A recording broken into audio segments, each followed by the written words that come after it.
ৰেকিবুদ্দিন আহমেদ বাপৰ বেটা হয়। ৰেকিবুদ্দিন আহমেদক এনেকুৱা ঘটনাই এডাল নমু টেৰা কৰিব নোৱাৰে। মোৰ জীৱনত বহুত ঘটনা গৈছে। মোৰ পত্নীক কেম্পেইনিঙত তেওঁক ফায়াৰিং কৰিছে। যোৱা নিৰ্বাচনত আমাৰ লোকমান ইয়াতে আছে, আমাৰ আগৰ প্ৰেচিডেণ্ট, তাৰ এৰিয়াত মোৰ পত্নীৰ গাড়ীত এটেক কৰিছে। আৰু আমাৰ নিৰ্বাচনত কেতিয়াবা 4 মাইল 5 মাইল ৰাস্তা 144 দিব লগা হয়। কাৰণ কিছুমান কালান্তক মানুহ আছে, তেওঁলোকে কি কৰে, গোটেই ৰাস্তাত শিলগুটি দলিয়ায়, পাথৰ মাৰে, ৰড মাৰে, ইমান গাড়ী ভাঙি দিয়ে। আৰু কিছুমানে বস্তা লৈ থাকে। ৰেকিবুদ্দিন আহমেদক গল কাটি দিব, ব্ৰহ্মপুত্ৰত ভাঙাই দিব, নদীত পেলাই দিব, ৰেকিবুদ্দিন আহমেদক খেদি দিব। আৰু খেদোতে মই 64,000 ভোটত একবাৰ MLA হলো। খেদোতে আকৌ মই 74,000 ভোটত MLA হলো। খেদোতে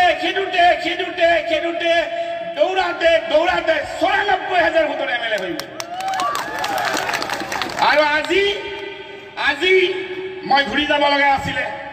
মই অনুষ্ঠান কৰি ইয়াৰ পৰা এইটো মোৰ অনুষ্ঠান আছে।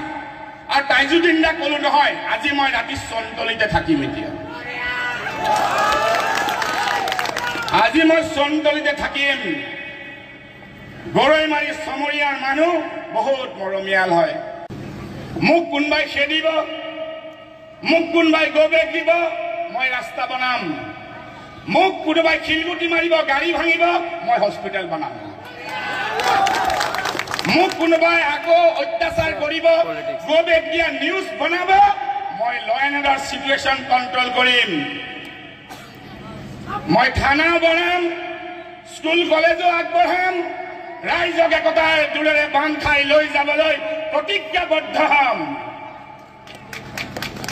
ৰেকিবুদ্দিন আহমেদৰ পিতৃৰ নাম মৰহুম প্ৰধান শিক্ষক, সিজুবাৰী LP স্কুল, মৰহুম মিৰ্জান আলী। তেওঁৰ সন্তান মই। মোৰো গাত তেজ আছে, মোৰো আছে। আমি বাঘৰ দৰে থাকো জীয়াই, যাৰ কাৰণে 6 গাঁও সমষ্টিত 3 বাৰ একেৰাহে বিধায়ক হৈছো। আৰু কামৰূপ জিলাত আমি 2জনেই বিধায়ক আছো,